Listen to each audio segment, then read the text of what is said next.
The air in the thistle and brass was thick with the ghosts of spilled beer and desperation. It was a Tuesday night, the kind of damp, weary evening in Port Magellan, where the fog rolled in off the harbor and clung to everything, making the world feel small and suffocating. That feeling was currently concentrated in this back room, where the 20 or so tenants of the Garnet Lofts were gathered around sticky tables. Listening to a man in a suit 2 sizes too small explain why our lives were about to get more expensive.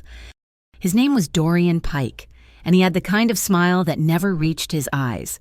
He represented the new building management, a faceless entity called Kestrel Row Properties.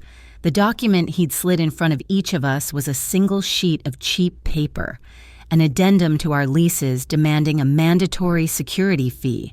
The fee was exorbitant, a gut punch to people like me who were already counting pennies to make rent. I was a literature teaching assistant at the local community college, which was a nice way of saying I was professionally broke. My life was a patchwork of grading essays, tutoring and working late shifts at a food truck, all to keep my head above the perpetually rising tide of Port Magellan's cost of living. I watched as my neighbors, one by one, signed the paper, Mrs. Gable from 2B, a retired cannery worker whose hands shook with arthritis, scribbled her name with a sigh that seemed to deflate her whole body. The young couple from 3A, who always had music playing, signed in silence. Their shoulders slumped in defeat. They were all good people. Dock workers, nurses, artists, and they were all trapped. Pike's 2 associates, bulky men who looked like they'd been carved from concrete, stood by the door, their presence a silent, effective form of persuasion. They weren't just collecting signatures, they were harvesting compliance. When the clipboard reached my table, I pushed it back. No, I said. The word was quiet, but in the tense, resigned atmosphere of the room, it landed like a stone. Dorian Pike's smile widened, but it was a predator's baring of teeth. "I'm sorry, Miss Calder, I don't think I heard you correctly." I said no, I repeated, my voice a little stronger this time. I could feel the eyes of my neighbors on me, a mixture of fear and a desperate, flickering hope. "This fee is not in my original lease agreement. It's unreasonable and, I suspect, not entirely legal." A low chuckle started from one of the concrete bookends by the door. Then the other joined in. Soon, Pike himself was laughing, a wheezing, unpleasant sound that made my skin crawl. It was a chorus of derision, a sound designed to shrink me, to make my stand feel foolish and small. "Not legal." Pike wiped a tear of manufactured mirth from his eye. "Honey, in this part of town, what's legal is what we say is legal. This is for your protection. The docks are getting rough." He leaned forward, his voice dropping to a conspiratorial whisper that carried through the entire room. "Sign the paper. Naya, be a good neighbor." My jaw tightened. "I'm not signing." The laughter stopped. The air crackled. Pike's facade of oily charm dissolved, revealing the raw threat beneath. "You live in that little attic apartment, right? The one with all the books. It would be a shame if you had to find a new place to live on such short notice. An even bigger shame if some of your things disappeared during the move." Fear, cold and sharp, pricked at me. He was talking about my home, the only place that had ever felt safe. He was talking about my books, my father's old desk, the few precious things I had left. The injustice of it was a physical thing, a hot coal in my stomach.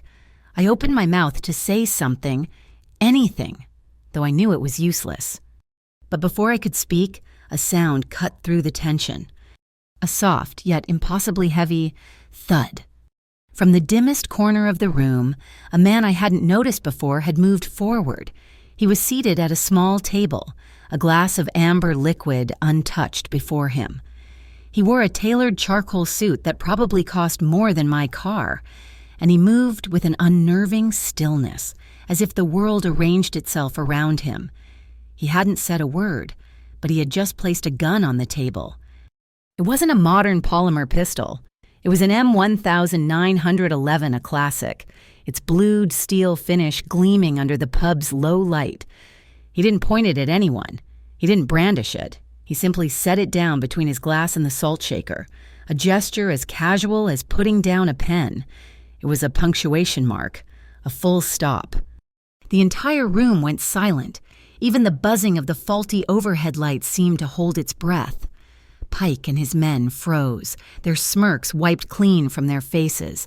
Every eye in the room was fixed on that piece of polished metal. It wasn't just a weapon. It was an artifact of absolute authority. The man in the suit finally spoke. His voice was calm, a low baritone that didn't need to be raised to command attention. "She said no," he stated, looking directly at Dorian Pike. "The discussion is over." The finality in his tone was absolute. The laughter was gone, replaced by a thick, suffocating fear that was 100 times more potent than anything Pike could muster. My own fear was now a confused, chaotic storm. Who was this man? Why was he intervening? Part of me was flooded with a dizzying sense of relief, but another, larger part was screaming with humiliation.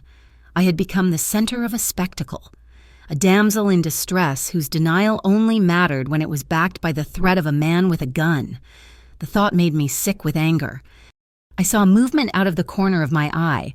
Another man, who had been standing like a shadow near the wall behind the suited man, shifted his position. He was tall, with the quiet watchfulness of a wolf, and his slight movement had, almost imperceptibly, cleared a path from my table to the exit. He was creating an escape route for me. The calculated efficiency of it all was terrifying. Dorian Pike swallowed hard, his Adam's apple bobbing in his throat. He was trying to project an authority he no longer possessed.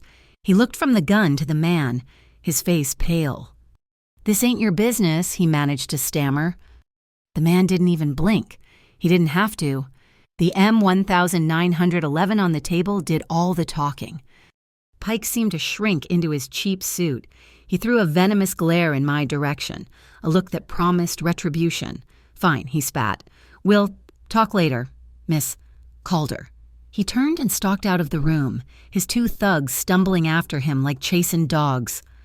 The moment they were gone, the tension in the room broke, but it didn't dissipate. It curdled into a swamp of whispers and fearful glances. My neighbors wouldn't meet my eyes. I was no longer one of them. I was the woman who had brought the wolves to the door. The man in the suit picked up his gun. The motion was fluid, economical, and ended with the weapon disappearing into a leather shoulder holster beneath his jacket. He stood up and walked towards me, up close. I could see the sharp lines of his face, the intelligence in his dark eyes, and a faint scar that traced the edge of his left eyebrow. He looked like he belonged on the cover of a magazine, not in the grimy back room of a dockside pub. "My apologies for the noise," he said, his voice still low and even. "Men like that only understand one language." I stared at him, my heart hammering against my ribs. I should have been grateful, but all I felt was a roiling mix of shame and fury. I had it under control. The lie was so transparent it was pathetic, but I needed to say it. I needed to reclaim some sliver of my own agency. A flicker of something amusement, perhaps passed through his eyes. "Of course you did," he said, his tone perfectly neutral. He gestured towards the door where his silent bodyguard, Teo Rivas, I would later learn, was waiting. "Allow me to give you a ride home. The streets are wet." It was a polite offer, a gentleman's gesture, but after what had just happened, it felt like another form of control, another cage. I had just fought to own my no. I wasn't about to give it away. "No, thank you," I said, meeting his gaze directly. "I can get home myself." For the first time, his composure seemed to shift. His eyes narrowed slightly, a subtle, almost imperceptible change. He wasn't angry or offended. He looked interested, as if he had discovered a rare and puzzling specimen. He was a man who moved pieces on a board, and one of the pawns had just refused to be moved. "As you wish, Miss Calder," he said, giving a slight, formal nod. He turned and walked away, his bodyguard falling into step behind him, and together they vanished into the Port Magellan night. I gathered my things, my hands shaking, and walked out of the pub into the cold, misty air. The rain had started, a light drizzle that turned the cobblestones into glistening black mirrors. I wrapped my thin coat around myself and started the long walk home, my mind racing. I had won the battle, but I knew, with a certainty that chilled me to the bone, that I was now embroiled in a war I didn't understand, caught between two dangerous, opposing forces. As I turned a corner, the sudden white glare of a street camera flashed, capturing a frame of the rain-slicked street. For a split second, it illuminated the faces of the men who had laughed, their features frozen in a snapshot of mockery. They were just shadows now, retreating into the city's underbelly. But I had the distinct and unsettling feeling that they, and the man who had silenced them, were shadows that had just been called for their due, and I was standing right in the middle of the reckoning. The walk home from the Thistle and Brass was a long, cold baptism. The rain plastered my hair to my scalp and seeped into my worn coat, but I barely felt it.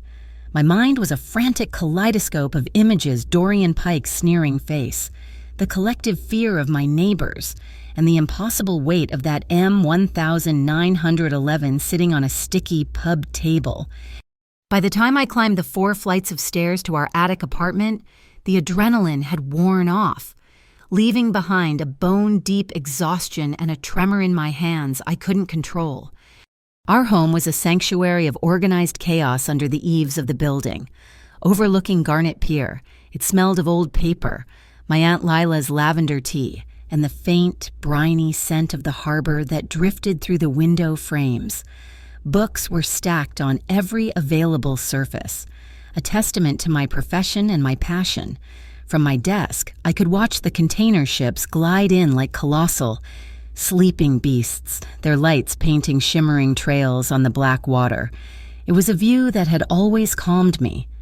But tonight, the familiar groan of a ship's horn sounded like a warning. Aunt Lila was asleep in her armchair, a half-finished crossword puzzle resting on her lap.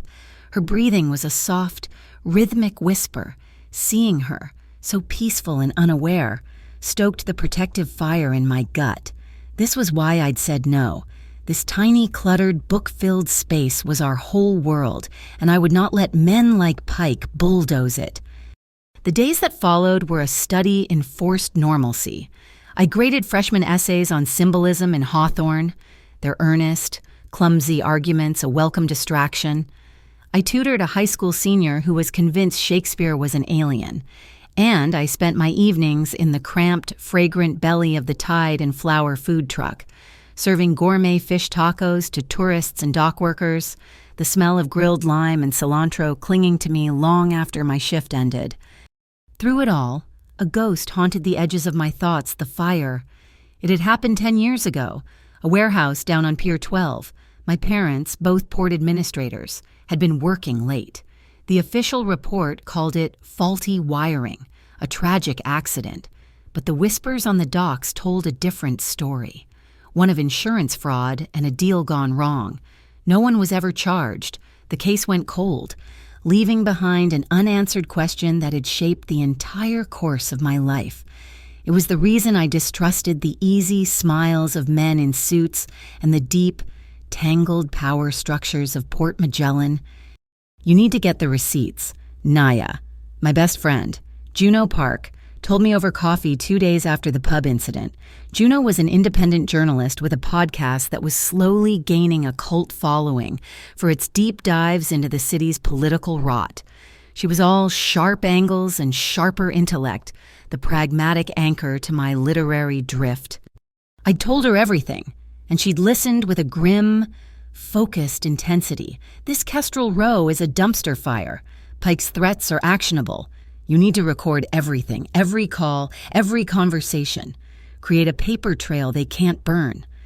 Her advice felt sound, practical, a plan. It gave me a sense of control, however illusory, but the retaliation, when it came, wasn't a phone call. It was colder, more insidious. It arrived in my inbox on Friday morning. A new invoice from Kestrel Row Properties for a community safety initiative. The amount was double the original fee. But that wasn't what made the air leave my lungs. At the bottom of the PDF, next to the line requiring a signature, was a crisp, perfect digital rendering of my name. A forgery. They hadn't just ignored my refusal, they had erased it, overwriting my no with a manufactured yes. The violation felt intimate, like they had reached into my life and stolen my very identity. The feeling of being invaded became terrifyingly real that afternoon. I came home from campus to find my apartment door slightly ajar. My heart seized. I pushed it open, calling out for Aunt Lila, but the apartment was empty. She was at her weekly book club. I stepped inside, my senses on high alert. Nothing seemed obviously broken or stolen. The television was there. Lila's silver locket was on her dresser, but the stillness was wrong. It was the quiet of a space that had been disturbed. I walked into my small bedroom, and that's when I saw it. My desk chair was pulled out at an odd angle. A stack of books on the floor next to it had been knocked over, and on the desk itself, next to my laptop, was the one thing of real value I kept there, my father's old external hard drive. It was a small, silver rectangle, an obsolete piece of tech I clung to for sentimental reasons. It held his old work files, family photos, a digital ghost of the man I'd lost. It had been moved. I knew its position on my desk to the millimeter. It was my constant silent companion while I worked. Now, it was shifted 2 inches to the left, turned at a slight angle. The lock on my door hadn't been smashed. I checked it and found tiny, precise scratches around the keyhole. This was a professional entry, quiet and specific. They hadn't been looking for valuables. They had been looking for something on that drive. My hand started to shake again. I picked up my phone to call Juno, but a notification lit up the screen. An encrypted text from an unknown number. "They aren't bluffing. I'm watching." The message was unsigned, but I knew, with absolute certainty, who it was from. Cassian Voss, the man from the pub. The words were a cold knot in my stomach, a threat and a promise all in one. My finger hovered over the delete button, my thumb trembling. I hated him. I hated his intrusion, his assumption that I needed his brand of dark protection. But I didn't delete it. I couldn't.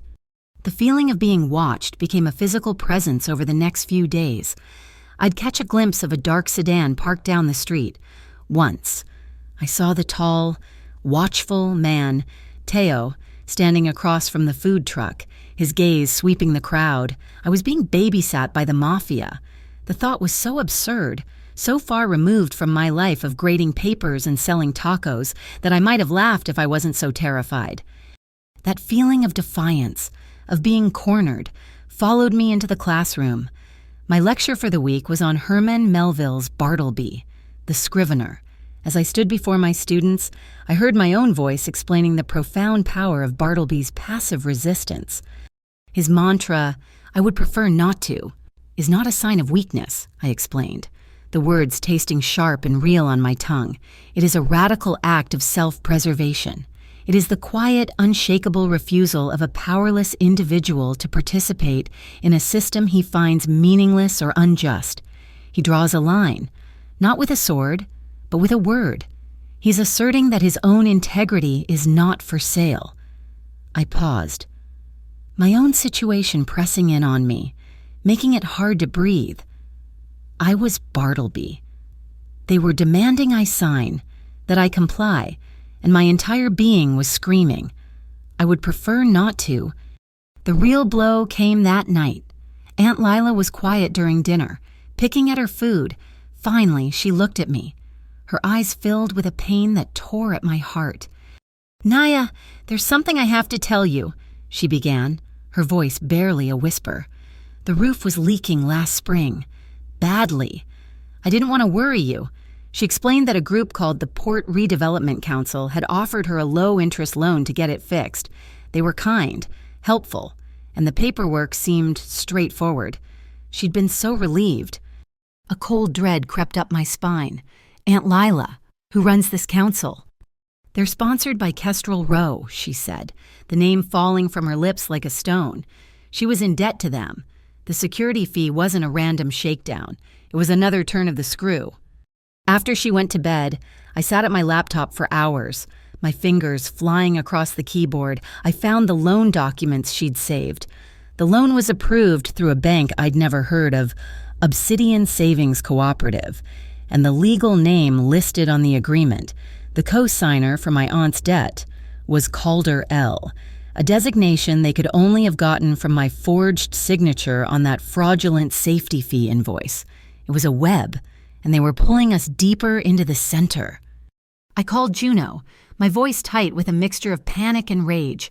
While I searched my emails, she did what she did best. She dug. An hour later, she called back. "I've got something," she said, her voice electric. "The Port Redevelopment Council is a shell. The money for these community loans is being funneled from a real estate trust, which in turn gets its funding from a holding company called Northgate Wares.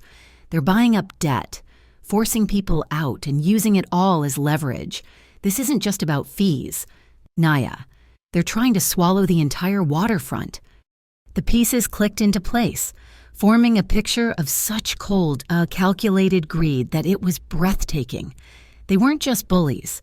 They were architects of ruin, using contracts and front companies as their weapons. I hung up the phone and stared out the window at the dark expanse of the harbor. The lights of the pier glittered, a fragile promise in the overwhelming dark. They had taken my parents. They had tried to take my home, my name, and my aunt's security. They thought because I was a woman who lived in an attic full of books, I was weak. They thought I would break. I would not be silent. I opened a new document on my laptop. The cursor blinked on the blank white page. My hands were steady now.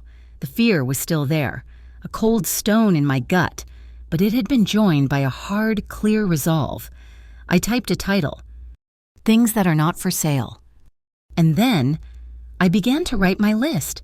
The invitation came not as a call or a text, but as a small, cream-colored card slipped under my door, embossed with a single, stylized V. It simply read, "The Vesper Room, 9 p.m. Please." There was no address, only a small, hand-drawn map on the back, a schematic of alleyways behind a row of derelict shops on the city's forgotten west side. It was a summons, cloaked in the politeness of a request. There was no question who it was from. Juno was vehemently against it. "This is how people end up as plot points in my podcast. Naya, don't go. It's a trap." "It's the only move I have left," I argued, my voice strained. "Kestrel Rowe has already trapped me. They've stolen my signature and tied my aunt to them. At least this is a different predator." The Vesper Room was hidden, as promised, behind a dusty, forgotten bookstore called The Final Chapter. Teo, Cassian's silent guardian, was waiting in the alley. And he didn't speak, only nodded once and led me to a heavy oak door that looked like it hadn't been opened in a century. It swung inward without a sound, revealing not a bar, but a library. Bookshelves soared to a stamped tin ceiling, the air thick with the scent of aging paper and leather. A spiral staircase descended into the amber glow of the speakeasy below. Cassian Voss was waiting at a secluded booth, the dark wood swallowing the light around him. He stood as I approached, a gesture of old-world courtesy that felt jarringly out of place. He wasn't armed, or at least, not visibly. The tension between us was a palpable thing, a third presence at the table. "Thank you for coming, Miss Calder," he said, his voice as smooth and dark as the whiskey in his glass. "I'm here because your rivals forged my signature on a legal document and are using it to leverage my aunt," I replied. My tone clipped. "I wasn't there for pleasantries. I'm assuming you know that." He gestured for me to sit. "I do. And I'm offering a solution." He slid a business card across the table. "It belonged to a lawyer, one of the city's best and most expensive. My legal team will file an injunction tomorrow morning. We'll challenge the validity of the security fee and the loan agreement. They will represent you and your aunt pro bono." I stared at the card, then back at him. Why? Kestrel Row is a cancer, and their leader, Dorian Pike, is a particularly aggressive tumor, he said, his voice devoid of emotion. My organization, the Voss Syndicate, is in a period of transition. We are moving our interests into legitimate logistics shipping, freight, supply chain management. Kestrel Row's methods are crude, violent, and bad for business. They want to tear down the waterfront for a quick profit. I want to build it into a stable, profitable port of call. Our interests, for the moment, are aligned. My phone buzzed on the table. It was a secure file from Juno. I tapped it open. It was an audio file. The quality grainy. A voice I recognized immediately. Dorian Pike's oily sneer was speaking. Just burn the old Harbor Blue files. All of them. Before the FCID gets a warrant to come sniffing around. FCID. Juno had added a note: Federal Commerce Integrity Directorate, a serious, top-tier federal agency. The mention of Harbor Blue sent a chill down my spine. I looked up at Cassian. What is Harbor Blue? He didn't seem surprised by my question. Teo, who had taken a discreet position a few tables away, approached and placed a tablet on our table. He tapped the screen, and a satellite image appeared. It was a time-lapse, showing a series of unmarked trucks moving in and out of a specific location on the docks Warehouse 19. The trucks were registered to a single company, Northgate Wares. Harbor Blue was a shipping manifest designation, Cassian explained, his eyes fixed on the screen. A ghost ledger. Kestrel Row has been using Northgate to swap high-value cargo for contraband for years. Right under the Port Authority's nose. Your parents were good at their jobs. Miss Calder. Too good. They started noticing discrepancies that couldn't be explained away. The room suddenly felt cold, the air thin. Are you telling me Kestrel Row was responsible for the fire? I'm telling you the fire that killed your parents conveniently destroyed the records for Warehouse 19 for that fiscal year, he said carefully. The Voss Syndicate had no part in it. It was not our territory, and it was not our way. We have rules. I laughed, a bitter, humorless sound. Rules you put a gun on a table to win an argument. And yet, no one was harmed, he countered, his gaze steady. Pike would have had you thrown into the street. There is a difference between the threat of force to establish order and the use of violence for personal gain. That is the boundary. Kestrel Row doesn't have one. He leaned forward slightly. I'm still a criminal. Miss Calder. I won't lie to you about that. But my survival, and the future of my organization, depends on a city that functions. Pike's greed will burn the entire port to the ground, and I will not allow that to happen. His frankness was disarming. He wasn't trying to pretend he was a hero. He was a businessman protecting his interests, and for now, I was an asset in that endeavor. He gestured to Teo, who swiped the tablet to a new image. It was a photograph of a graffiti mural on a wall in Tanglewood Heights, a neglected neighborhood overlooking the industrial district. The art was stunning. A massive, photorealistic painting of a moth with intricate patterns on its wings. This appeared 3 days ago. Cassian said, the artist is a ghost, goes by the name Moth Gray. They're known for embedding information in their work. Look at the dust patterns on the wings. He zoomed in, barely visible, stenciled in a faint, iridescent paint that was almost invisible, was a string of numbers and letters. We believe these are coordinates. Drop points, server locations, a map of their transactions. My blood ran cold. I thought of the one thing the intruder in my apartment had disturbed, my father's hard drive. I think I know what it connects to. I explained about the break-in, the professional entry, the single item that had been moved, the hard drive I'd kept more for love than for any practical purpose. Cassian listened intently. May I see it? It was a risk. A monumental leap of faith, but listening to Pike's voice on that recording, seeing the trucks on the satellite feed, I knew I was long past the point of safe choices. I pulled the small silver drive from my bag and placed it on the table between us. Cassian didn't touch it. I have a specialist, he said, Ari Beaumont, one of the best gray hat hackers on the West Coast. She can break the encryption. No, I said immediately, my hand instinctively covering the drive. No one takes this. No one copies it. This was my father's legacy, his life's work. It was all I had left. The idea of some stranger picking it apart in a dark room was unbearable. If she's going to work on it, she does it right here, in front of me, on my laptop. No network connection and any personal data, anything unrelated to this, is mine to keep or delete. The final say on what we do with what we find belongs to me. I expected him to argue, to push back. Instead, he just nodded. Your terms are acceptable. He made a call, his voice low and brief. Ari is on her way. While we waited, Juno texted again. Be careful.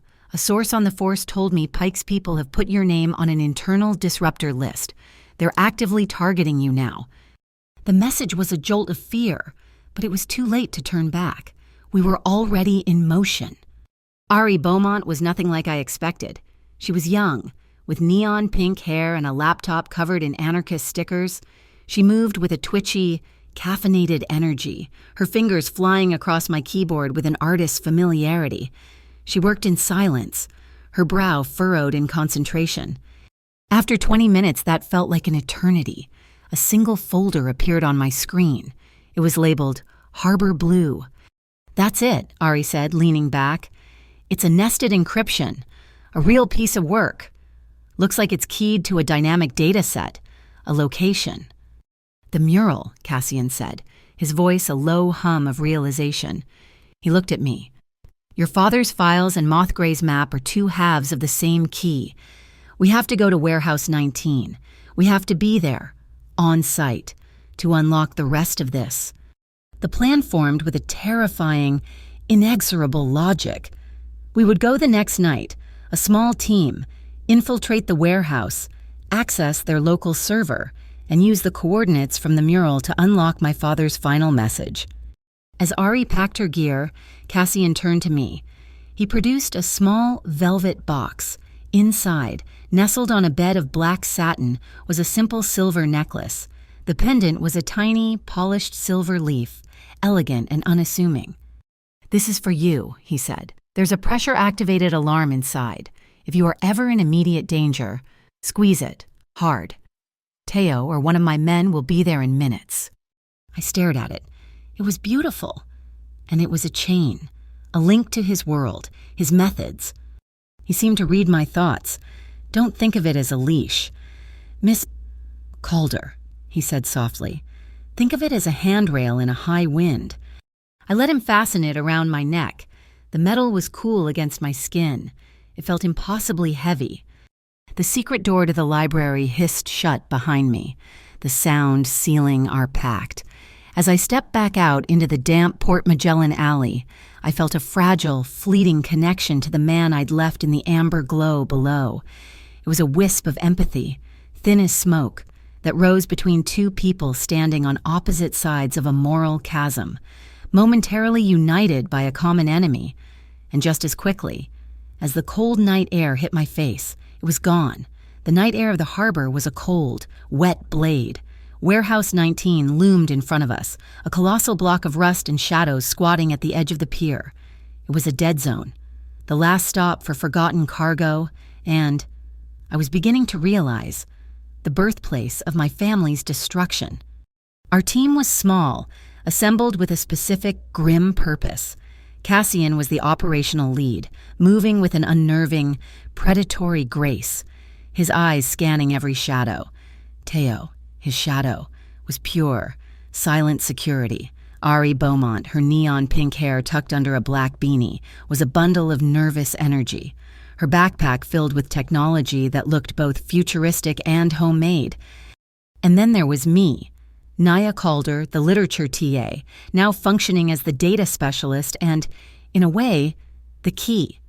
My father's silver hard drive was heavy in my pocket, a cold piece of my past we were about to use to unlock a monstrous present. Juno was our overwatch, parked 3 blocks away in her beat-up sedan, her laptop connected to Ari's network. She was monitoring police scanners and the sparse security camera feeds in this desolate part of the port, all quiet on the western front. Her voice crackled, tinny and distant in the earpiece Ari had given me. Patrol car passed 2 minutes ago. You're clear. We didn't go in a door.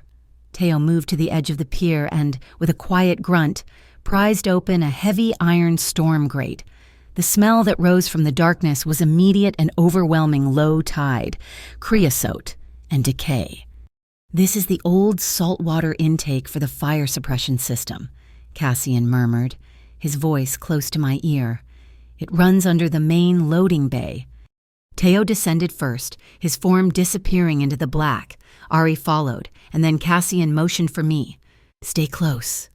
My sneakers slipped on the mossy iron rungs. The air was thick and cold, and the sound of the harbor water lapping against the concrete pilings below was a hollow, echoing boom. We moved in a crouch through a low, dripping tunnel, guided only by the faint red beam from Teo's flashlight. It smelled of rust and salt. I could hear the faint, rhythmic clanging of a loose piece of rebar somewhere in the dark, a metronome for my hammering heart. Teo stopped at a service ladder that led up to a steel hatch. He listened for a full minute before nodding. He eased the hatch open, and we climbed out, one by one, into the cavernous silence of Warehouse 19. It was vast. Rows of shipping containers were stacked 3 and 4 high, creating narrow canyons of steel. The only light came from the high, grime-caked windows, filtering the weak moonlight into dusty, spectral beams. An internal door blocked our path to the central office, a heavy, reinforced steel door with a glowing red RFID panel. This was Ari's domain. She pulled a device from her pack that looked like a tangle of wires soldered to a smartphone. She held it to the panel. For a second, nothing happened. Then the panel beeped, the light turning green. The heavy lock clicked open. "Are we clean?" Cassian whispered as we slipped inside. "Cleaner than clean," Ari breathed, her fingers already flying on her laptop, which she'd balanced on a crate. "The entry log will show a routine maintenance check at 3-4 a.m. by a ghost ID. We were never here." The office was a small, glass-walled box inside the larger warehouse, and in the center of the floor, standing alone, was a single container. It was painted a neutral gray, but the stenciling on the side was stark white, Northgate Wares. "That's it," I whispered. Teo had the bolt cutters out and snapped the heavy-duty lock with a single, muffled crunch. He swung the heavy doors open. The container wasn't full of chemicals or illicit goods. It was packed, floor to ceiling, with high-tech medical crates. I stepped inside, my flashlight beam playing over the labels, Lumenvine Biologics. I read aloud, "These are advanced diagnostic machines, rare disease assay kits." Ari was already at my side, jacking her laptop into the container's digital manifest port. "Okay, the manifest is legit. This shipment came in from Singapore, cleared customs." But it was never delivered to the hospital it was bound for. "They're stealing medical equipment." I felt a wave of nausea. "Worse," Ari said, her face illuminated in the blue glow of her screen. She pulled up another file. "This is the outgoing manifest for this container's slot. It's been rerouted. The contents are listed as humanitarian aid, water purification kits. But look at the shipping ledger." She brought up 2 files side by side, the Lumenvine shipment and another blank container that was now on a ship bound for South America, listed as carrying industrial solvents. "They swapped the containers," Cassian said, his voice a low growl. "The high-value medical gear stays here to be sold on the black market. The purification kits, which are actually the precursor chemicals, are shipped out, clean as a whistle." It was a brilliant, ghoulish shell game. But the final piece, the one that made my blood run cold, was at the bottom of the screen. The digital signature that had authorized the swap. The electronic handoff that made the entire scheme legitimate in the port system. Calderell. It was my name, my forged signature. They hadn't just broken into my apartment to find my father's drive. They'd broken in to see if I had it, to see if I was a threat. They were using my stolen identity, my good name, to make me a phantom accomplice in their operation. My hand instinctively went to the necklace Cassian had given me, my fingers tightening around the silver leaf. Just then, Ari's laptop emitted a low, urgent chime. Not an alarm, but an alert. "Movement," she hissed. Kestrel Patrol, they're early. They're at the south entrance. 5 minutes, maybe less. Teo was already moving, not back to the tunnel, but to a cargo scaffold against the far wall. He unhooked a heavy rope coil. It was our emergency exit. Naya? Cassian's voice was calm, but sharp with urgency. He wasn't giving an order. He was deferring to me. We have the link. We know the what and the how. We can leave right now and be gone before they clear the first row. Or we can get the proof. The unencrypted source file from their server. Your father's key. Juno's voice crackled in my ear. Naya, he's right. 4, maybe 5 guys. Fanning out. You have to move. My heart was a fist in my throat. I thought of the stolen medical kits, meant for sick people, for children. I thought of my father's name, and my own, being used to cover this filth. I thought of the fire. We get the proof, I said, my voice shaking but firm. Ari, Cassian commanded? Ari was already at the office mainframe. She plugged my father's hard drive into her laptop, and her laptop into their server. Okay. Naya, the mural coordinates. I recited the string of numbers and letters from Mothgray's art. Ari typed them in. It's a key. It's unlocking the Harbor Blue partition. On the screen, my father's encrypted files blossomed, interfacing with the warehouse server. A torrent of data began to flow, ledgers, bank transfers, routing numbers. Got it, Ari yelled, yanking the drives. I'm cloning their whole server, and I left a little digital tag behind, just in case. While she worked, I used my phone, my hands finally steady, taking rapid photos of the manifests, the container, the Lumenvine labels. Proof. They're here, Teo said, his voice flat. And then, from a metal mezzanine above us came the sound of slow, rhythmic clapping. We froze. My flashlight beam shot up, finding him. Dorian Pike. He was leaning on the railing, a genuinely amused smile on his face. He wasn't in his cheap suit tonight. He was in cargo pants and a work jacket, a king in his grubby castle. Bravo, he called down, his voice echoing in the vast space. What a performance! The literature teacher, the ghost king of the port, and the cyberpunk. You should have just asked for a tour. Miss Calder. I'd have been happy to show you the family business. Cassian moved instantly, shoving me behind his body. He was a solid wall of muscle and tailored wool. Pike. Pike sneered. Voss, you're supposed to be legitimate now. This is beneath you. Isn't it slumming it with the bottom feeders? He then fixed his gaze on me, and the amusement vanished, replaced by a cold, reptilian hate. You're just like your old man. You know that couldn't leave well enough alone, always digging into things that didn't concern him. What did you do to him? I yelled, my voice cracking. Pike laughed, a harsh, ugly sound. He loved his little Harbor Blue protocols. Didn't he thought he was so smart, creating a ghost ledger they couldn't trace? He shook his head in mock pity. He never understood the script. He never understood the last act. What script? Cassian's voice was dangerously low. The one where the warehouse burns down, Pike shouted, his voice suddenly manic. The one where the nosy little administrator and his wife burn with it. The one where all the records vanish. It was a good script. He punctuated the sentence by kicking a stack of metal gas canisters near his feet. One of them, a tall acetylene tank, toppled over. It crashed against the steel railing, and a shower of bright white sparks erupted from a frayed electrical conduit nearby. The hissing sound was the only warning. Down, Cassian roared. He didn't push me. He grabbed the front of my jacket and threw us both sideways, tucking my head under his chin as we crashed onto the concrete floor. A blinding whoosh of blue and orange flame erupted from the mezzanine. A deflagration that wasn't a true explosion, but was hot enough to feel like a physical blow.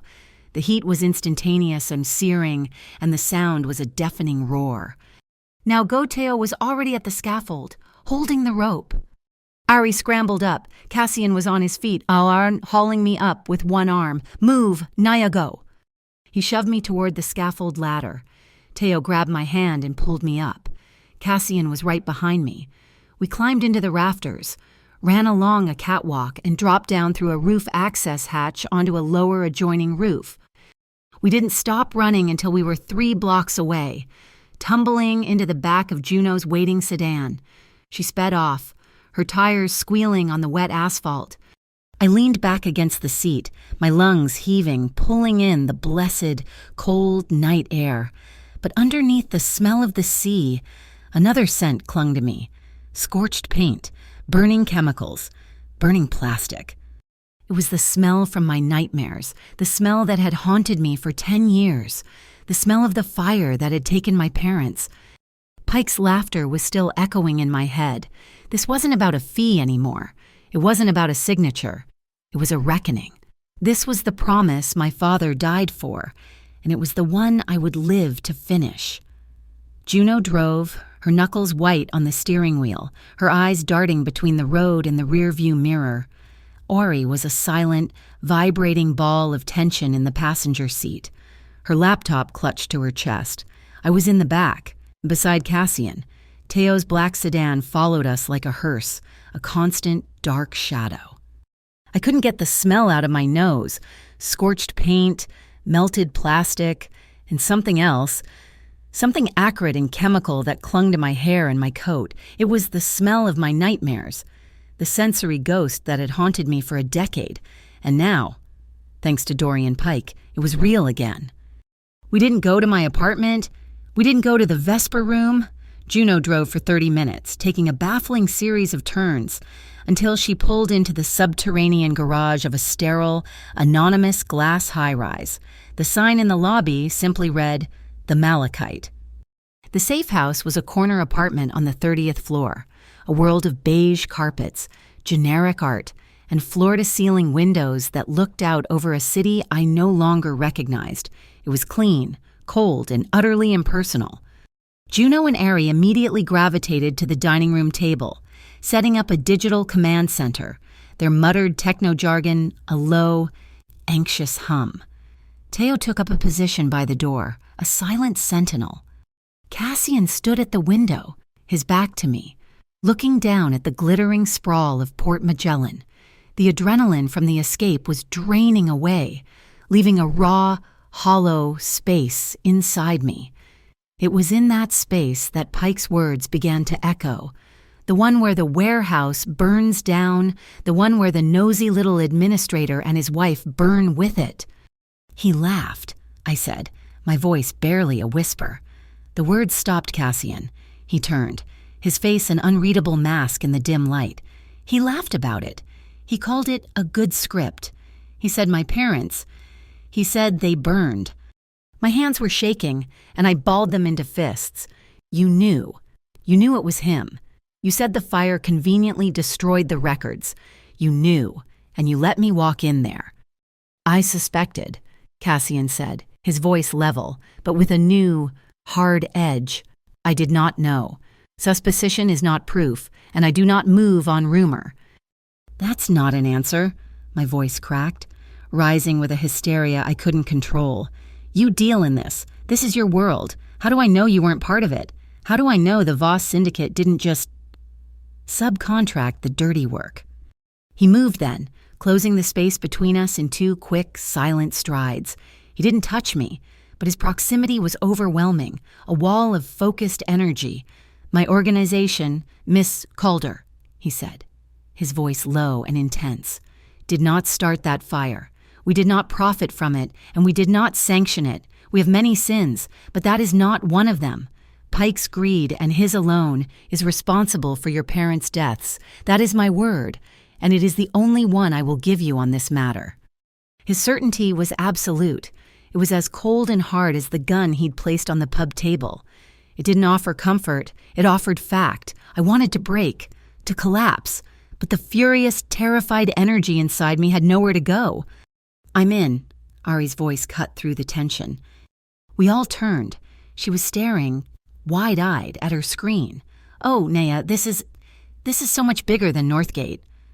She had plugged my father's drive, now loaded with the key from the mural, into the clone of the warehouse 19 server.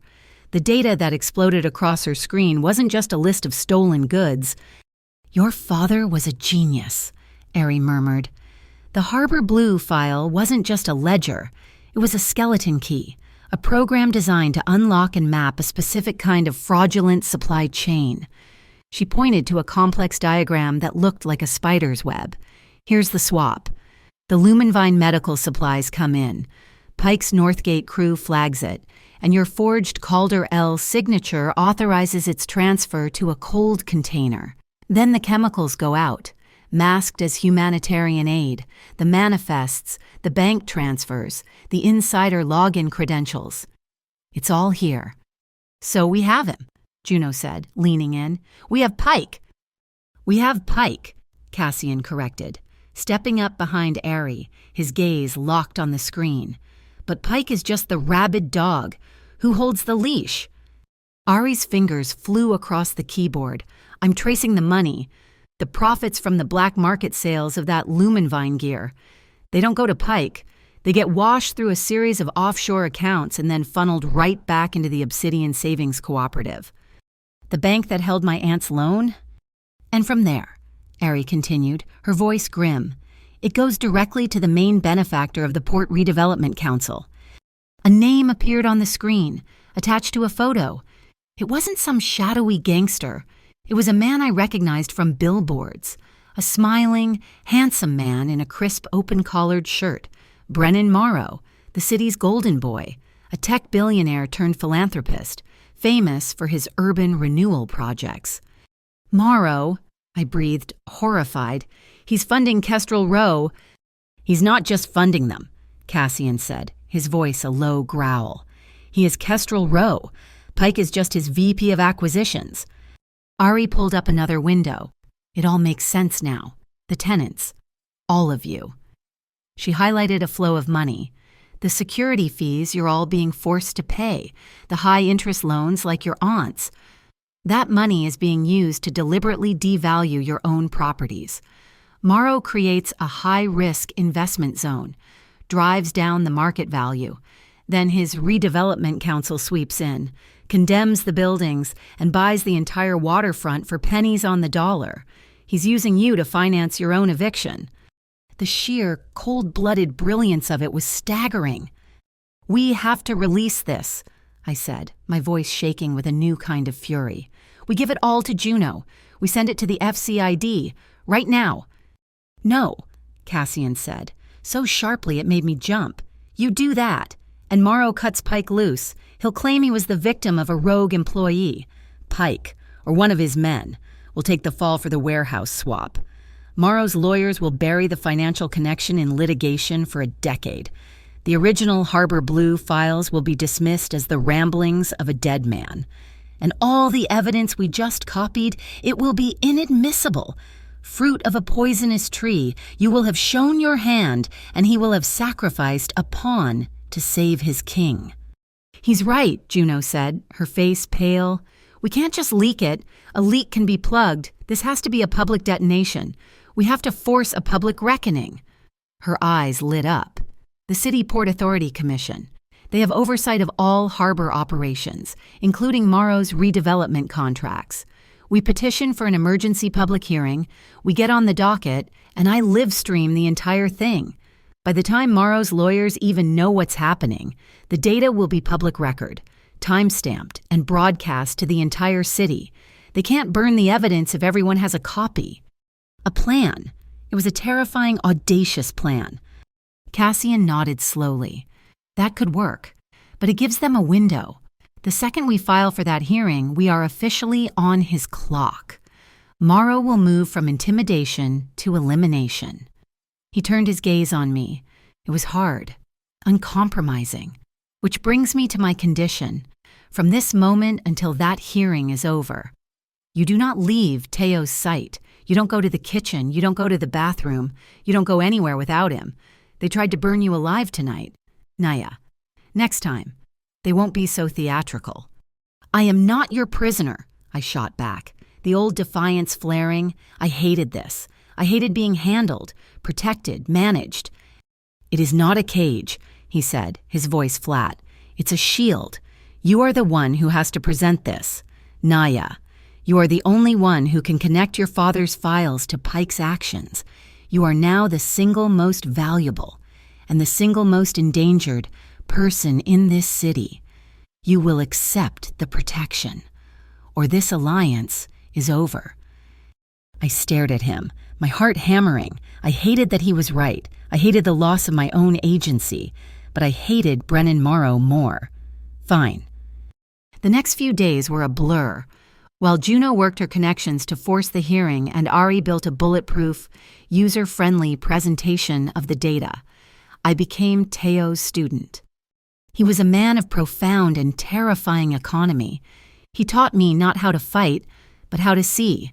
"You walk into a room, you don't look at the people," he said, his voice a gravelly murmur. As we stood in the safe house lobby, you look at the exits. You look for the reflections in the glass. You look for what doesn't belong. He taught me to read body language. Don't watch his hands, watch his shoulders, his hips. The strike starts there. Watch his eyes. If he looks at your left, he's going for your right. He taught me how to escape a grip, how to use my weight, how to make a sound that would disable. Not just alert. I was a good student. The same discipline that made me a meticulous academic made me a focused pupil. The girl who analyzed Melville was now analyzing threat vectors. On the third night, I found Cassian alone in the living room, staring out at the city lights. The apartment was silent, everyone else asleep. "Why?" I asked, and he turned. "Why these rules? Why logistics? Why not just take what you want? Isn't that the Mafia way?" He was quiet for a long time. "My father's world had no lines," he said, his voice softer than I'd ever heard it. "He built an empire on chaos, and it consumed him. When I took over, I drew lines, not for morality, Miss Calder, for sustainability." He gestured to the city. "You don't poison the ecosystem you live in.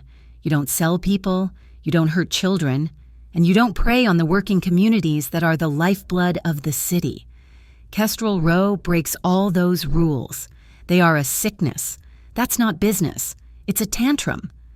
I found myself looking at the faint scar on his eyebrow, the one I'd noticed in the pub. "And you've never had a tantrum?" He allowed himself a small, mirthless smile. He touched the scar. This was a reminder. From a time I chose a short-term, violent solution over a long-term, difficult one. The man who gave it to me is gone. The problem I solved. It came back threefold. Law, even my own, is patient. Violence is just a tantrum. It always costs more than it's worth. It was the first truly vulnerable thing he had ever said to me. It was a crack in the armor, and it changed the air between us. "Your sustainability," I said, stepping closer. "Your rules. This isn't just an ecosystem, Cassian. It's my home. It's Mrs. Gable from 2B. It's my Aunt Lila. If we do this, if we win, I need your word that you're not just replacing one predator with another. I need you to be decent to us, the waterfront, not just to me." He watched me, his gaze intense, searching. He saw the line I was drawing. He walked to the small desk in the corner, picked up a piece of malachite stationery and a pen. He wrote for a moment, his handwriting a strong, clean script. He held it out to me. "The Voss Syndicate will not pursue any claim or holding on the Garnet Lofts or associated residential properties. We will fund the legal trust to restore the tenants' leases to their original standing. We will protect the waterfront." He had signed it. Cassian Voss. I took the paper. The weight of it was immense. I went to my bag, where I had carefully placed my father's silver hard drive. I folded the heavy cream paper and put it in the case, right next to the drive. One man's legacy, the other man's promise. For the first time, standing in that sterile room high above the city, I felt like I might actually be able to trust one of them. The night before we were to file for the public hearing was the loudest kind of quiet. The safe house, for all its sterile security, felt like a pressure cooker. Juno and Ari were asleep, exhausted from wargaming every possible digital attack Brennan Morrow could launch. Teo was a statue in the hallway, but sleep was a country I couldn't find on any map. Every time I closed my eyes, I saw the flash of blue-orange flame from the warehouse. A soft knock came at my door. It was Cassian. He didn't speak, just held out a long, dark coat. My coat, an invitation. "Where are we going?" I whispered, my voice hoarse. "Someplace quiet," he said. "Someplace with a better view." We drove through the sleeping city, the rain beginning to fall, tracing silver paths down the windows of his sedan. He took me back to the final chapter, the shuttered bookstore that hid his world, but instead of leading me down the spiral staircase to the speakeasy, he led me up. The Vesper room had a secret. Above the library, accessible only by a key he produced from his pocket, was a glass atrium, a rooftop conservatory, built in a forgotten era that looked out over the entire city. The rain pattered a soft, hypnotic rhythm on the glass panes above and around us. Down below, the lights of Port Magellan bled into a watercolor smear of gold and white and red, a river of light flowing into the dark harbor. We were in a glass bubble, suspended between the storm and the city, completely and utterly alone. We stood there for a long time, not speaking, just sharing the rare, profound silence. The tension of the last few days, the constant hum of fear and planning, began to recede, pushed back by the gentle percussion of the rain. "I used to come up to the roof of my building when I was a kid," I said, my voice soft, the words surprising even me. "Before we lived in the attic, we had a small apartment on the 3rd floor. I'd sneak up there on hot summer nights." Cassian didn't look at me, but I felt the shift in his attention, the way his focus narrowed entirely on my voice. He leaned against the railing, his hands in his pockets, and simply listened.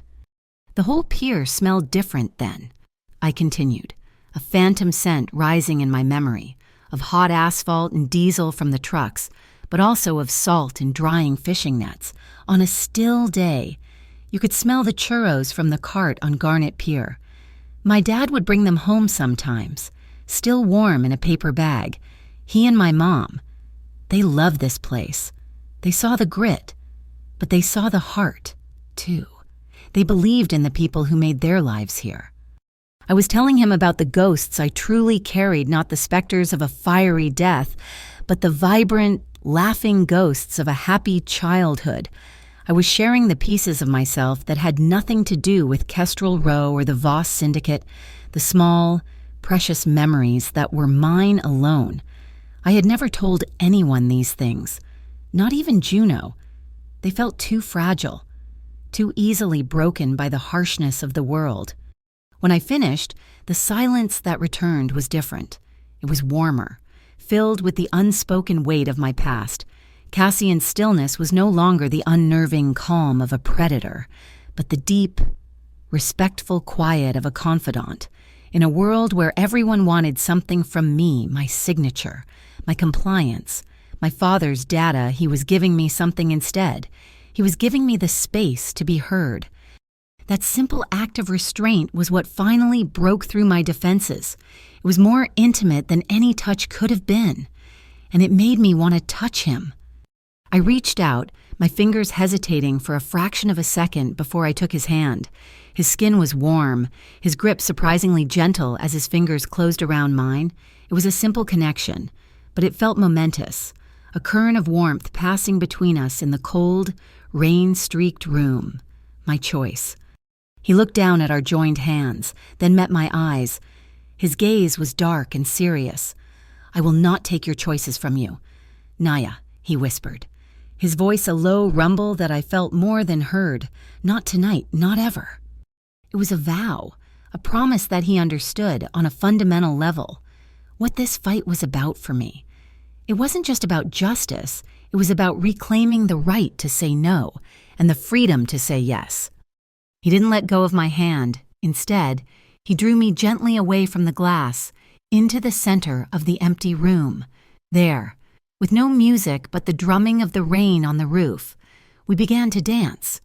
It was slow, tentative at first. I rested my free hand on his shoulder, feeling the solid muscle beneath the fine wool of his suit. He placed his hand on the small of my back, a gesture of guidance, Not control. His movements were fluid and sure, leading me in a silent rhythm that seemed to match the pulse of the storm outside. The world narrowed to the circle of his arms, the scent of his cologne sandalwood and something clean, like fresh linen, and the steady look in his eyes. The hard edges of the crime boss, the strategist, the man with the gun, all seemed to soften and blur, leaving only Cassian. He lowered his head, and I lifted mine. The kiss was as natural and inevitable as the rain. It wasn't hungry or demanding. It was a slow, deep exploration, a question and an answer all at once. I felt the warmth of his lips, the softest whisper of a sigh that passed between us. My heart, which had been a frantic drum for days, slowed to a heavy, resonant beat. His hand moved from my back to the nape of my neck, his thumb stroking my skin, sending a shiver of pure, unadulterated feeling through me. I felt the steady, powerful rhythm of his heart against my palm where it rested on his chest. It was the most honest thing I had felt in years. I wanted to be closer, to feel more of that solid, grounding presence. I curled my fingers, my knuckles pressing lightly into the fabric of his vest. A silent signal. He understood. He broke the kiss, but only by an inch. His forehead rested against mine, his breathing as unsteady as my own. He searched my eyes, a silent question in their dark depths. There was no assumption, no ownership. He was asking permission. I gave him my answer. I nodded, a small, almost imperceptible movement, and then I tightened my grip on his hand and gently pulled him with me toward a long, velvet chaise lounge tucked into a darker corner of the atrium. We sank onto the plush fabric together, a tangle of limbs and soft sighs. Our clothes remained on, a forgotten barrier. This wasn't about that. It was about the desperate, profound need for comfort, for a safe harbor in the middle of a war. His kisses became more insistent then, trailing from my lips to my jaw, my throat, as my hands explored the breadth of his shoulders, the strong column of his neck. I felt the weight of him, solid and real, a welcome anchor in the chaos of my life. I clung to him, not as a victim being saved, but as an equal partner finding strength in another. Our breaths mingled, our hands clasped tightly between us. We didn't speak words, not with our mouths, but our bodies were having a conversation of shared fear, of mutual respect, of a spark of fierce, impossible hope in the suffocating dark. Eventually, the frantic energy subsided, leaving a deep, quiet warmth in its place. He shifted, pulling me close so my head rested on his shoulder, our legs still intertwined. He kissed my forehead, a long, lingering press of his lips against my skin. We lay there, listening to the rain, watching the city lights shimmer through the wet glass.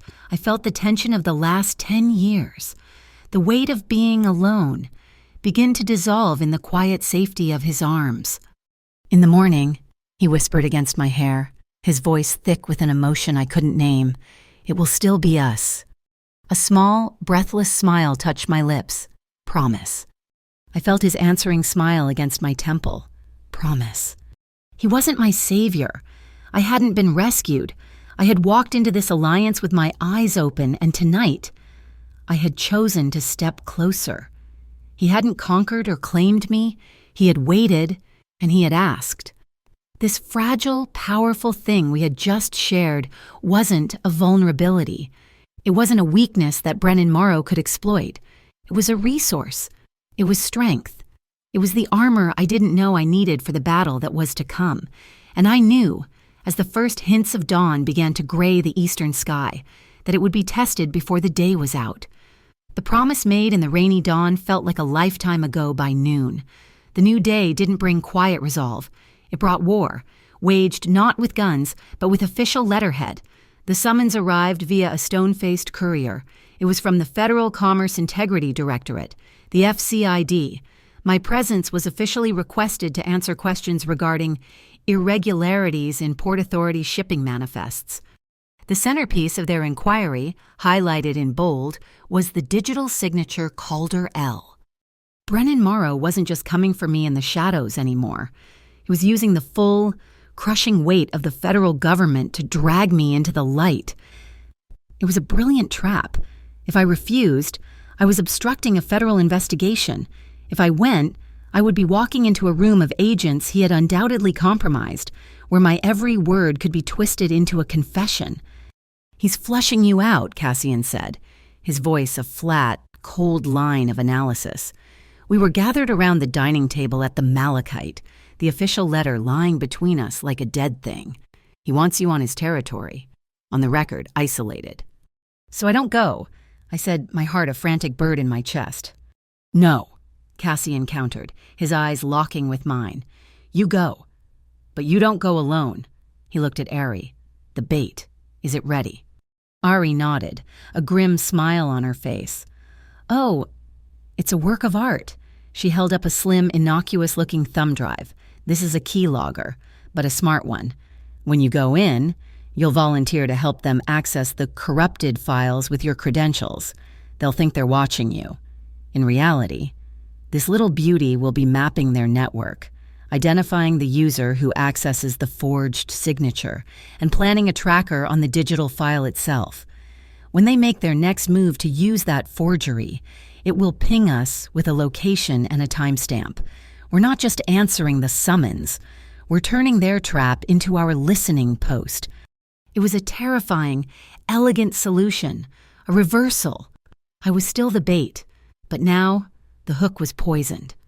While I was preparing for my high-stakes bureaucratic showdown, Morrow sent a message on a second front, a cruder one. Juno called me, her voice tight with panic. "Naya, something's happening at Garnet Pier. You need to see this."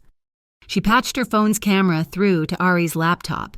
The image was shaky, showing a crowd gathered at the end of the pier. A heavy winch, used for lifting fishing nets, had malfunctioned. A massive, sodden net had swung loose, knocking a dockworker, a man named Carlos, who I'd known my whole life, off the pier and into the frigid harbor water. As we watched, horrified, a length of heavy chain from the winch assembly snapped and crashed down, pinning him beneath the surface. People were screaming, pointing. It looked like a tragic freak accident, but I saw him, Dorian Pike, standing at the edge of the crowd, not helping, not shouting, just watching, a slight, satisfied smirk on his face. It was a message for my Aunt Lila, for all the residents. See what happens when you make trouble. Your world is unsafe.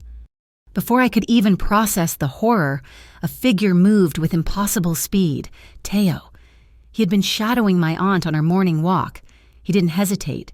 He stripped off his jacket, took a running dive off the pier, and disappeared into the churning water.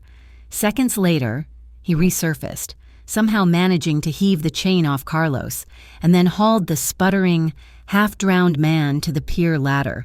He saved his life, right in front of Dorian Pike's smug face. By the time the paramedics arrived, Teo was gone, melting back into the city's shadows. The accident had been staged to instill fear, but Teo had turned it into a display of quiet, lethal competence. A message back tomorrow.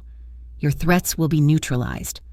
The attacks were relentless, a storm on 3 fronts. That night, while I was being prepped by Cassian's lawyer for my FCID meeting, Juno, armed with a fake press pass and a dress she'd bought at a thrift store, infiltrated Brennan Morrow's annual for the People Charity Gala.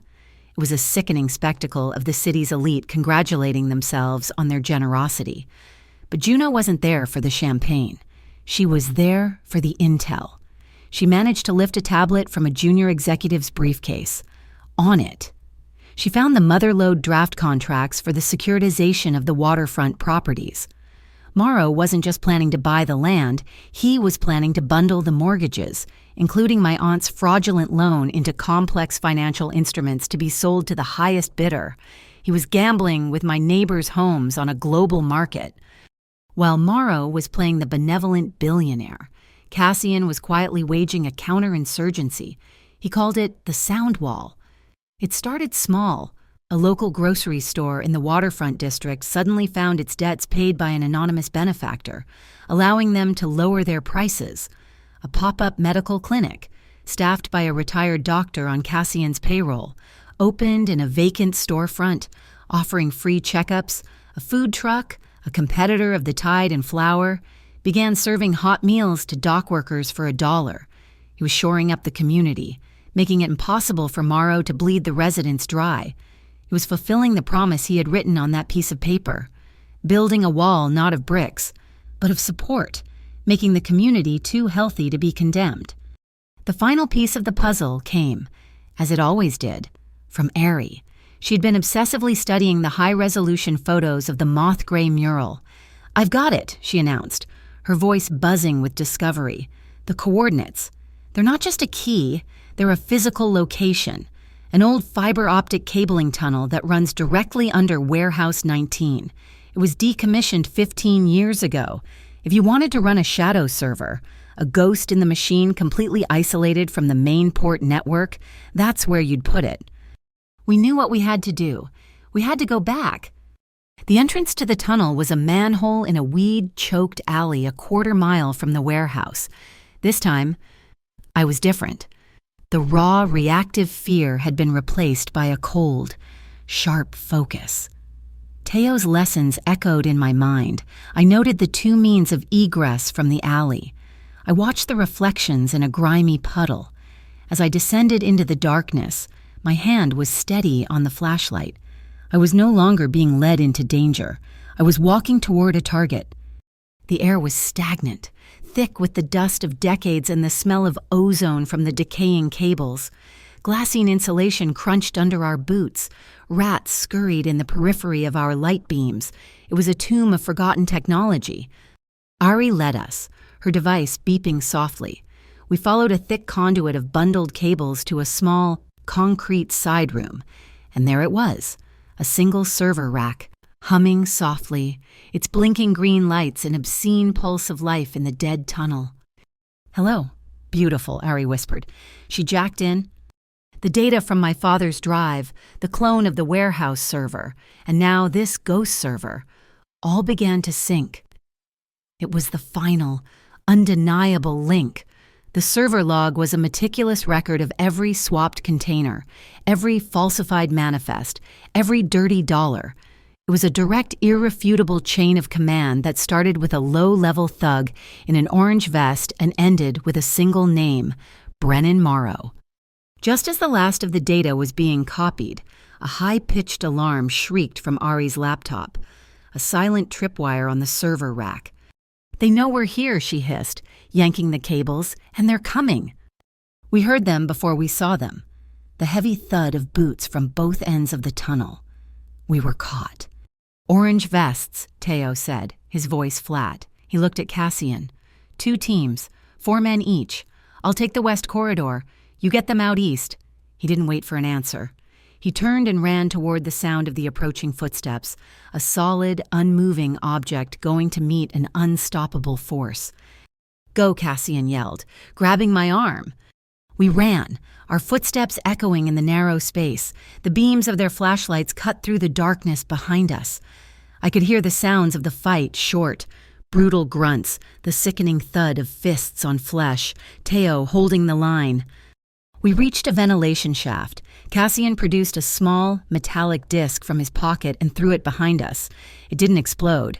It ruptured with a loud hiss, releasing a thick, white smoke that filled the tunnel instantly. It didn't smell like chemicals. It smelled like rosemary and sage, but it was acrid, disorienting, and made my eyes water uncontrollably. A non-lethal curtain.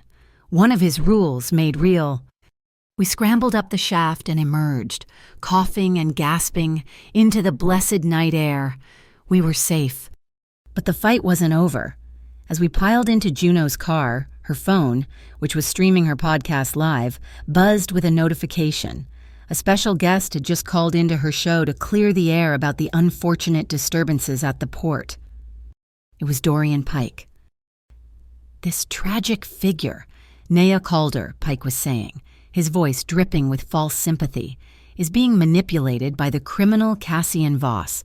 He's feeding her conspiracy theories, trying to use her family's tragedy to start a gang war for control of the docks. "Get me on," I said to Juno, my voice raw. She patched me through. "Mr. Pike," I said, my voice clear and steady, cutting him off. "This is Naya Calder. You say I'm being manipulated. Let's talk about facts. Let's talk about the digital manifest for Container 7A41, authorized by a signature, Calder L, that I never made. Let's talk about the specific inventory of Lumenvine Biologics equipment that was swapped inside that container. Let's talk about the ghost server running on the decommissioned fiber line under Warehouse 19. Do you want to talk about those facts, Mr. Pike? Or do you just want to keep telling stories?" There was a moment of stunned silence on the other end of the line. Then, a click. He had hung up. Juno looked at me, her eyes wide. "The live comments are exploding," she whispered. "They're not just listening. Naya, they're believing you." I looked out the window as we sped away. The wind had changed. The people of the waterfront had heard the truth. A small, clear bell rung in the middle of the storm, but I knew the storm itself. The full fury of Brennan Morrow had not yet begun to break. My victory on Juno's podcast was a fleeting, hollow thing. It lasted exactly 12 hours. The next morning, my phone rang. The number was blocked. But I knew, with a certainty that turned my blood to ice. Who was calling? "Naya Calder," a voice said. It wasn't Dorian Pike's gravelly sneer. This voice was smooth, cultured, and radiated a placid, unshakable confidence. It was the voice of a man who owned boardrooms and yachts. It was Brennan Morrow. "I do hope I'm not disturbing your morning." Teo, who had been standing across the room, was at my side in an instant, his eyes alert, questioning. I put the phone on speaker. "I'm listening," I said, my voice steadier than I felt. "I admire tenacity," Morrow continued, a faint, almost paternal amusement in his tone. "Truly, I do. It's an undervalued quality, but it must be properly directed. Your aunt, Lila, is it—" "She's enjoying a cup of tea at the moment, Darjeeling, I believe, at a lovely little cafe overlooking the marina. She seems to be enjoying it immensely." My heart stopped. He wasn't shouting, he wasn't threatening. He was describing a kidnapping as if it were a pleasant social outing. It was the most terrifying thing I had ever heard. "If you hurt her," I started, my voice trembling with rage. "Hurt her, my dear girl? Of course not." He chuckled softly. "We're just having a conversation about the importance of community and the foolishness of standing in the way of progress. I suggest you think about that. Your aunt will be home in an hour. Please, don't feel the need to involve the authorities. It would only complicate the conversation." He hung up. The silence in the room was a physical weight. I looked at Cassian, my eyes wide with a new, more profound level of fear. Pike was a dog who barked and bit. Morrow was the man who could have you killed with a polite phone call. Cassian didn't panic. He became unnervingly calm. He made a single call. "A new one went up an hour ago. Sapphire Wharf," he said. His voice clipped. "Find it." He was talking about Moth Gray. While we waited, pacing the floor of the safe house like caged animals, my aunt came home. Teo's men, who had been discreetly watching her book club, met her in the lobby. She was pale and shaken, but physically unharmed. The doctor from Cassian's Soundwall Clinic was there in minutes, a kind, elderly man who checked her blood pressure and spoke to her in soothing tones, assuring her she'd just had a dizzy spell. She didn't know she'd been a hostage. The quiet efficiency of Cassian's network, his promise made tangible, was the only thing that kept me from shattering. An hour later, a photo appeared on Ari's laptop. It was the new Moth Gray mural, painted on the side of a rusted container at Sapphire Wharf. It depicted a single, stylized seagull, its wings spread wide. In its beak, it carried an old-fashioned skeleton key. "Sapphire Wharf," Cassian said. His eyes narrowed at the screen. "That's where Morrow keeps his mobile assets. Armored vehicles, transport. The key—" He looked at Juno. "It's not a key. It's a safe, a mobile one, a digital dead drop. Find it." Juno, using her press credentials to get past the wharf's security, found it within the hour. It wasn't a vehicle. It was a hardened briefcase, magnetically clamped to the undercarriage of a private courier van. She managed to swap it with a dummy case. What she found inside made the blood drain from her face. It wasn't money. It was a detailed, multi-phase plan, complete with architectural renderings and falsified environmental impact reports. The project's title was Chilling: The Waterfront Cleanse. Morrow wasn't just planning to evict people. He was planning to have the entire district condemned under a manufactured public health emergency, allowing him to bulldoze a dozen square blocks of history and homes. At the same time, our lawyer called with grim news. The FCID case had been compromised. "It's a mess, Naya," he said. His voice strained. A key agent was suddenly reassigned. "My request for the chain of custody on the Calder L signature has been buried in red tape. Someone on the inside is muddying the waters, turning our hard evidence into a swamp of misinformation." I hung up, the last of my faith in the system dying with a click. Juno was right. The public hearing was our only shot. We had to detonate this in the light of day. That evening, Brennan Morrow called again. This time, he called my personal cell, a number I hadn't given anyone. A simple offer. "Naya," he said, his voice losing its patient, paternal tone, replaced by the crisp efficiency of a CEO closing a deal. "Your aunt's loan with the Port Redevelopment Council, it's forgiven, wiped clean, a gift in return. You withdraw your petition for the Port Authority hearing. You stop talking to your little podcast friend. You go back to your books. You disappear. That is the only warning you will receive." "No," I said, the word tasting like ash and iron. "A pity," he said, and hung up. Retaliation was swift and brutally public. At 10 p.m., every news channel in Port Magellan broke with the same story. A massive explosion had ripped through an abandoned warehouse on the industrial peninsula. As the cameras panned over the raging inferno, a panicked eyewitness, his face smudged with artful soot, told a reporter he'd seen men in dark sedans fleeing the scene just moments before the blast. "Men," he said, "who worked for Cassian Voss." It was a phantom attack, a media narrative conjured from thin air. Dorian Pike, a guest on a primetime news panel, fanned the flames, calling Cassian a destabilizing force. A gangster trying to ignite a war for control of the port. The story was easy. It was simple. And the city, hungry for a villain they could understand, began to swallow it whole. The next day, the pressure moved to the streets. A group of tenants, emboldened by my stand, had gathered at the Soundwall Clinic for a community meeting. A half dozen of Pike's orange vests showed up, not with weapons, but with cameras, shouting insults, calling the residents stooges for the Voss crime family. It was pure intimidation. Teo was there. He moved not to fight, but to de-escalate, putting himself between the thugs and the frightened residents. One of the thugs, younger and more reckless than the others, took a swing. Teo blocked it, but another came from his blind side, this one holding a box cutter. The man lunged. Teo moved, but not fast enough. The blade sliced a deep, clean gash across his forearm. The sight of blood, of Teo's blood, shocked the orange vests into a retreat. I ran to him, my first aid training from the food truck kicking in. I took him into the clinic, my hands surprisingly steady as I cleaned the wound. Blood welled up, dark against his skin. I met his eyes. He gave me a single, slow nod, acknowledgement, respect. My hands were shaking, but I wasn't crying. The girl who had flinched at a raised voice in a pub was now calmly stitching up a soldier in her own war. I had been forged. The final blow landed that afternoon.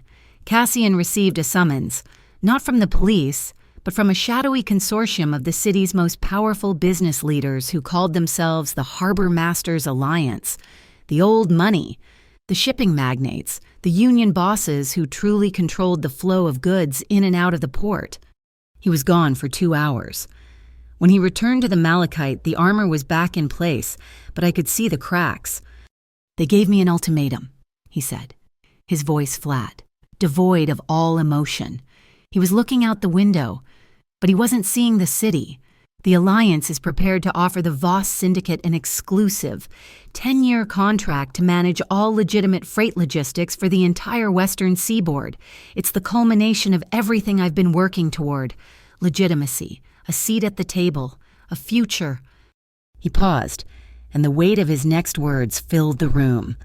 On one condition, I walk away from the waterfront. I drop my support for you and the tenants. I let Brennan Morrow have his cleanse. They don't care who wins, as long as the noise stops. It was the choice between his entire future and his promise to me. He had to choose between the empire he wanted to build and the handful of people he had sworn to protect. I watched him, my heart aching for the impossible weight of his decision. He stood in silence for a long time. Then he took out his phone. He made a call. "Tell the Alliance," he said, his voice as hard as steel, "that the Voss Syndicate respectfully declines their offer. Our interests remain with the community of Port Magellan." He ended the call and finally turned to look at me. The cost of that decision was written in the tense lines around his eyes. He had just sacrificed his clean future for a dirty fight, for me, for us. I walked over to him, stopping just before I reached him. I looked up into his tired, resolute face. I didn't touch him. I didn't offer empty words of comfort. I offered him the only thing I had left that was truly mine, the truth. "You don't need to save me, Cassian," I said, my voice quiet but sure. "Just stand with me." It was a rebalancing of our world. It was no longer about a powerful man protecting a vulnerable woman. It was a declaration of partnership, equals, facing the same storm. He reached out and took my hand, his grip firm and warm, together. We stood at the window, silent, and looked down at the harbor. The lights of the ships were like scattered stars on the black water, each one a tiny point of hope in the overwhelming darkness. The hearing was tomorrow. The storm was about to break. The hearing room was a theater of beige walls and manufactured gravity, a place designed to make human problems feel small and procedural. But the air inside was electric, thick with a tension that no amount of polished wood or official seals could diffuse. Every seat was filled. My neighbors from the Garnet Lofts were there, their faces a mixture of hope and fear. Juno was set up near the back with her streaming equipment, a digital gorilla broadcasting from the heart of the establishment. And across the room, flanked by a team of lawyers who looked like they'd been sculpted from granite, sat Brennan Morrow, radiating an unbothered, corporate calm. This was our gambit, our final coordinated move. We called it Operation Open Anchor, a single public push to make the truth too big to bury. Cassian was in the second row of the public gallery, dressed in a simple dark suit, his hands resting on his knees. He was unarmed. His presence wasn't a threat. It was a statement. He was there as a citizen of the waterfront. Teo was nowhere to be seen, but I knew he was orchestrating a silent ballet of soft security in the hallways. His men dressed as couriers and maintenance staff, quietly directing Pike's obvious thugs away from critical access points, their presence a subtle, calming pressure against Kestrel Row's raw intimidation. At a small, discreet table near the press corps, two people sat watching with an unnerving stillness, a man and a woman in plain, federal-issue suits. The two independent investigators from the FCID, the ones Morrow hadn't been able to corrupt, our lifeline to legitimacy. When my name was called, I walked to the podium, my heels clicking a steady, resolute rhythm on the floor. I placed my laptop on the lectern, connecting it to the main display screens. I felt the weight of hundreds of eyes on me, but I only saw one person, Brennan Morrow. I was no longer the frightened girl from the pub. I was a weapon, sharpened by grief and aimed directly at him. I didn't begin with data, I began with a story. "My name is Naya Calder," I said, my voice clear and steady through the microphone, "but I'm not here to talk about myself. I'm here to talk about Marta Quintero." I looked over at Mrs. Quintero in the front row, a tiny, stooped woman with hands gnarled from 60 years of work. For 42 years, Mrs. Quintero has run a small tailor shop on Garnet Pier. She mended the coveralls of dock workers and stitched the wedding dresses of their daughters.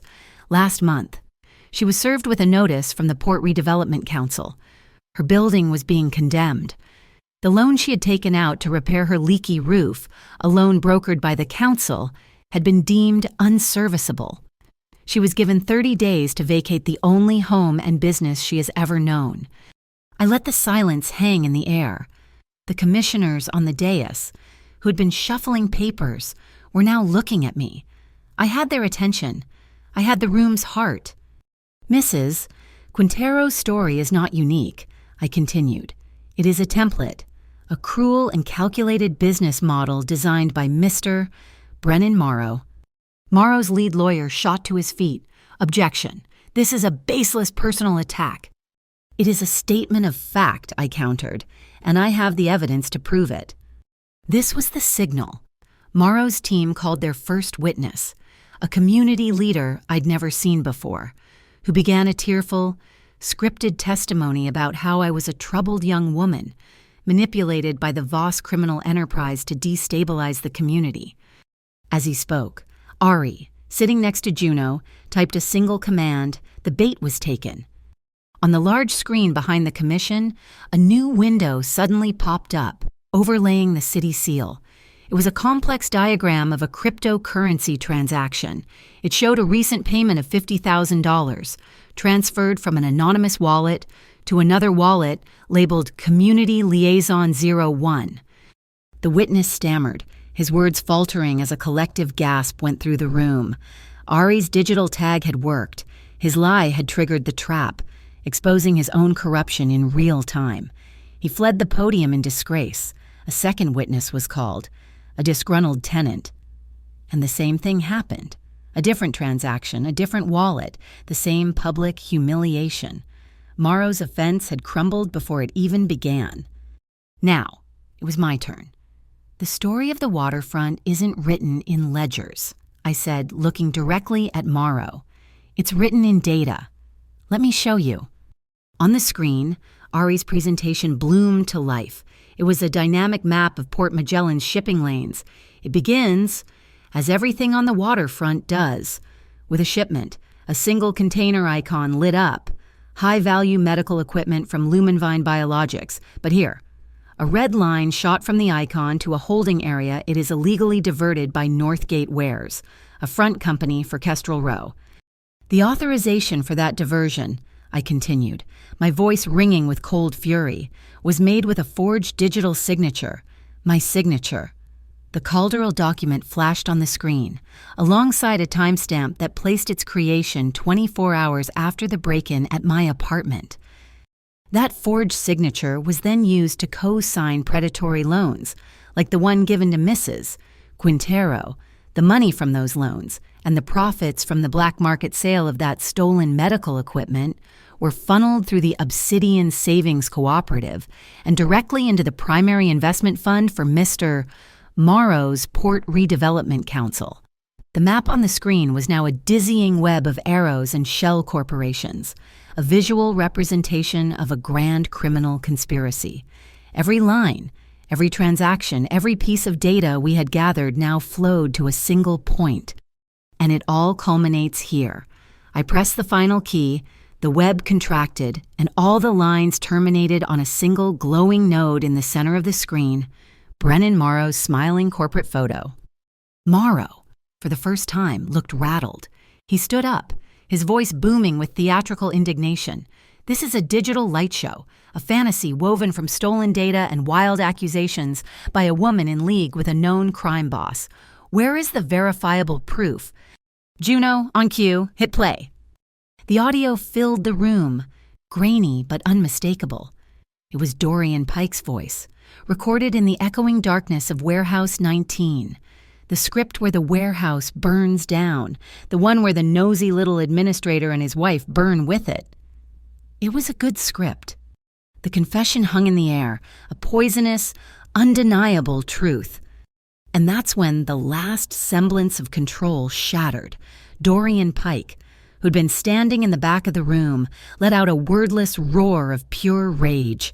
He shoved aside a bailiff and charged forward, his orange vest surging behind him, their goal clear: get to the podium, get to me, and silence the truth with brute force. But just as they broke through the spectators, the emergency lights in the chamber and the hallway beyond all flashed, twice, from white to a brilliant, unearthly green. Teo's signal: the trap is sprung. From side doors and alcoves, Teo's men, the couriers and maintenance workers, moved with disciplined, coordinated speed. They didn't throw punches. They created barriers, tripping and redirecting the thugs, using their own momentum against them, neutralizing the charge with a quiet, stunning efficiency. In the hallway, I saw Teo himself step out from behind a pillar, directly into Dorian's path.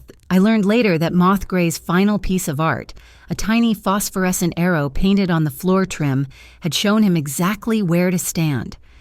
In the midst of the chaos, Cassian stood up. He walked calmly, not towards the fight, but towards the commissioner's dais. Every eye was on him. He reached into his coat, and for a terrifying second, the entire room held its breath. He drew his M1911. He didn't raise it. He didn't point it. He walked to the center of the long, polished table, and with a quiet reverence, he placed the weapon down, the barrel pointing at himself. He slid it gently to the middle of the table, a gleaming, dangerous paperweight on a stack of legal documents. "My name is Cassian Voss," he said, his voice resonating with a power that had nothing to do with violence.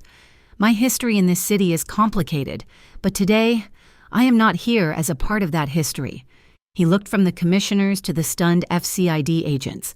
"I am putting violence down. Today, we speak with evidence." A collective, shuddering breath went through the chamber. It was a surrender and a coronation all at once. The moment the old power of the docks submitted itself to the rule of law in public for all to see. The FCID agents were on their feet, moving to secure our data. The commission chairman was banging his gavel, calling for order. The fight was over. We had won. But as I looked at Brennan Morrow, who was being quietly escorted out by his lawyers, I saw it. A small, confident smile playing on his lips. He knew something we didn't. He had one more card to play. Ari's voice suddenly crackled in my earpiece, a whisper of pure panic. "Naya, there's a press release. It's been queued up on every major newswire, set to drop in 5 minutes. It's from Lumenvine Biologics.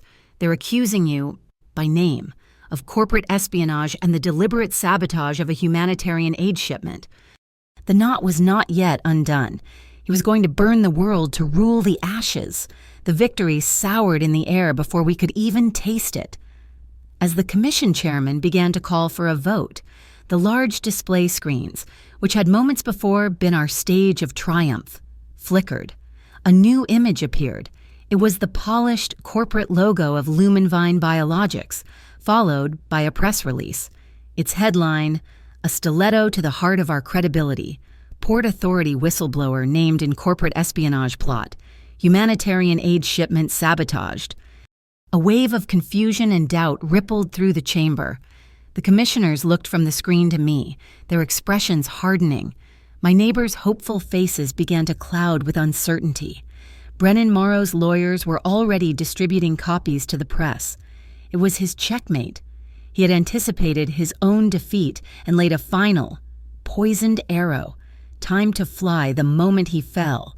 He was taking me down with him, recasting me from a hero into a villain, a saboteur who had destroyed life-saving aid. My blood ran cold. The truth we had fought so hard for was dissolving into just another version of the story, another headline in the endless news cycle. Then, I felt a presence at my elbow. It was Ari, her face pale, her eyes burning with a desperate intensity.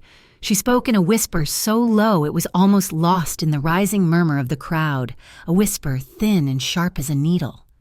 "The server log is a clone. The key from the mural is a copy. They'll argue it's all been digitally manipulated. We need the original key, the physical source." The original key. The word snagged on something in my memory. A promise. written on heavy cream stationery, a moral contract, not a legal one, and a detail Ari had mentioned in passing days ago, something that had seemed insignificant at the time. The ink in this pen has a unique, non-commercial polymer base, easy to authenticate. She hadn't just given him a pen, she had armed him. She had armed us. My heart hammered against my ribs. I turned to Cassian, still standing in the public gallery. Our eyes met across the chaotic room. He saw the question in my face, the dawning, frantic hope. He gave a single, almost imperceptible nod. He understood. I turned back to the podium, my hand raised. "Mr. Chairman," I called out, my voice cutting through the noise. "The members of this commission have one more piece of evidence to consider." All eyes swung back to me. I walked from the podium to the evidence table, my bag in my hand. I reached inside and took out the folded piece of paper he had given me in the safe house. I placed it gently on the document scanner. "This is not a legal contract," I said, my voice resonating with a new, unshakable certainty. "It is a promise." Made by Cassian Voss, a promise to protect the waterfront. The image of his handwritten vow appeared on the screen, and it is also the final key. I looked at Ari. "The ink," I said. "Authenticating polymer signature," Ari said loudly, her voice clear and proud as she typed on her laptop, cross-referencing with the original Harbor Blue file partition, searching for the root directory. Access granted, unlocking, Harbor Blue final. It was a ghost ledger, a final confession my father had buried so deep it required a key that didn't exist when he was alive, a key based on a future act of integrity, a Hail Mary from beyond the grave. The screen changed, the web of financial data reformed, but this time, a new line appeared, a thick crimson arrow of transactions, moving not from Morrow's accounts, but to them.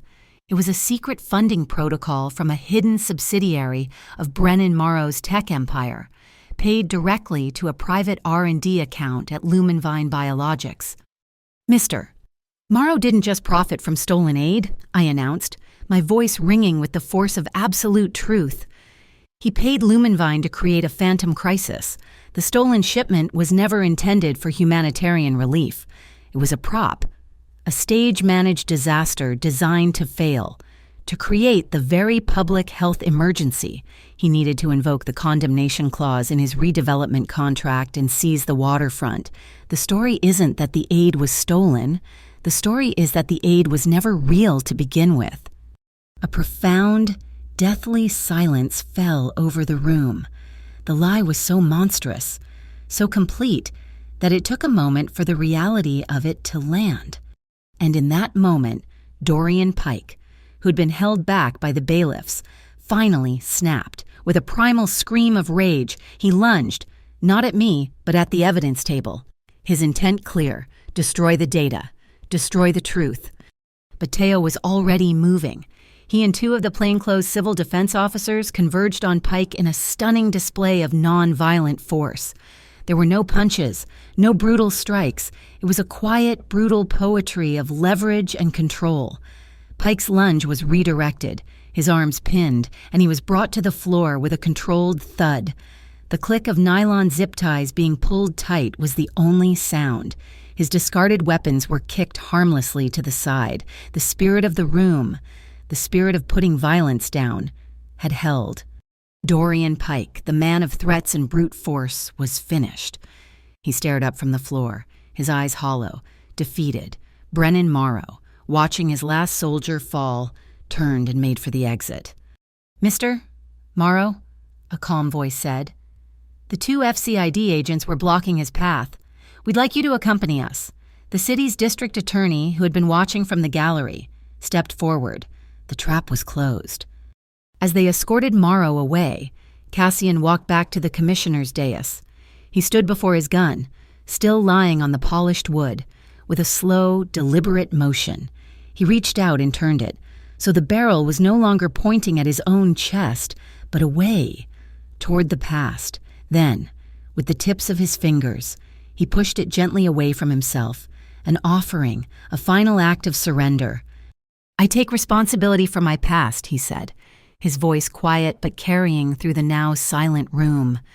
Today, I let the law speak. The final, irrefutable proof landed a moment later. Ari's voice, a triumphant whisper in my ear. Got it. The Lantern Project. A final, encrypted email I just cracked from the Lumenvine server. On the screen, a single, damning email appeared. It was an internal memo from 5 years ago, outlining the entire waterfront cleanse strategy, from the creation of the fake aid crisis to the securitization of the devalued properties. It was the blueprint for the entire conspiracy, the final nail. The room erupted. It wasn't just cheering. It was a roar of catharsis, the sound of a community taking its first breath of free air. My aunt was there, her arms wrapping around me, her tears warm on my shoulder. Juno was filming it all, her own eyes shining, her live stream hitting numbers she'd only dreamed of. The city was watching. The world was watching. Through the crowd, I saw Cassian, and he was walking toward me, his expression unreadable, his path unwavering. I met him halfway, in the middle of the cheering room, surrounded by the wreckage of Brennan Morrow's empire. He wrapped his arms around me. I buried my face in his chest, inhaling the scent of him, the solid, grounding reality of him. He tilted my chin up and kissed me, a quick, warm, and deeply public declaration that was as solemn as a vow. "From now on," he whispered, his voice for me alone, "when you say no, the entire world will understand it means no." A breathless laugh escaped me. I looked up at him, my heart feeling too big for my chest. "And if I say yes?" A rare, genuine smile touched his lips, transforming his face. "Then I will spend the rest of my life earning it." In the weeks that followed, the city began to heal. Cassian's sound wall, bolstered by a flood of anonymous donations, was formalized into a permanent, community-run waterfront trust. The Voss Syndicate, under Cassian's leadership, voluntarily entered into a program of monitored transition, overseen by a newly formed Port Ethics Commission. He was making good on his word. The final scene of our story doesn't take place in a courtroom or a boardroom. It takes place on the roof of my building, overlooking Garnet Pier. The wind is salty and cool, carrying the familiar sounds of the harbor. I am reading aloud from a new journal, the pages filled with my own handwriting, a story about Anno that saved a neighborhood, and a yes that started to build a home. Across the small wooden table from me, Cassian Voss sits listening. His hands are resting on the table, open and empty. His smile is quiet, and it is real. The gun and the ghost of the man he used to be are finally in the past. Thank you so much for listening to this story. I'd love to know where in the world you're tuning in from, so please drop a comment below to say hello and share your thoughts. If you enjoyed our journey with Naya and Cassian, please consider subscribing to my channel, Mafia Boss Stories, and give this video a like. And to help this story reach more listeners like you, please support us by hitting that hype button. Your support means the world.